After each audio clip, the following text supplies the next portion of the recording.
내란 중요 임무 종사 등 혐의를 받는 김용현 전 국방부 장관과 주요 군 관계자들이 추가 기소되면서 구속기한 만료를 앞둔 다른 관계자에 대해서도 추가 공소 제기가 이뤄질지 주목된다.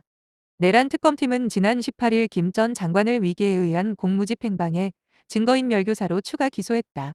군검찰은 지난 23일 특검과의 논의를 통해 여인영 전 국군방첩사령관과 문상호 전 국군정보사령관을 각각 위증죄와 군사기밀 누설 및 개인정보보호법 위반죄로 추가 기소했다. 특검과 군검찰은 이들이 만기 석방 시 증거인멸 우려 등이 있다고 보고 추가 기소와 구속영장 발부 요청을 한 것으로 보인다. 세 사람은 지난해 12월부터 올해 1월 사이 구속 기소돼 구속기한이 곧 만료될 전망이었다. 이에 특검과 군검찰이 협의를 통해 구속기한 만료를 앞둔 다른 군 핵심 관계자에 대해서도 추가 기소를 할 가능성이 제기된다.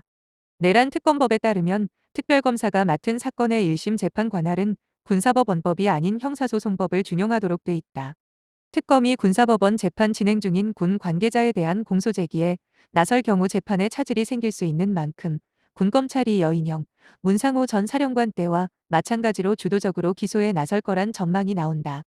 이진우 전 수도방위사령관은 오는 30일, 박안수 전 육군참모총장은 다음 달 2일 구속기한 만료를 앞두고 있다. 김봉식 전 서울경찰청장과 민간인인 노상원 전 정보사령관도 각각 다음 달 7일과 9일 구속기한이 만료된다. 이들을 추가 기소 시도할 경우 특검이 수사를 통해 추가 혐의점을 포착하는 것이 관건이 될 거란 분석이 나온다.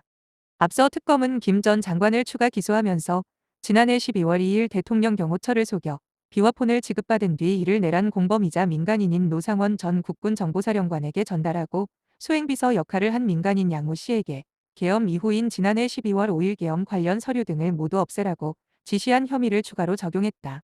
여 전 사령관은 헌법재판소와 군사법원에서 방첩사의 중앙선거관리위원회 투입과 관련해 위증한 혐의를, 문 전 사령관은 계엄사령부 합동수사본부 제2 수사단 설치 모의와 관련해 인적정보 등을 누설한 혐의를 받는다.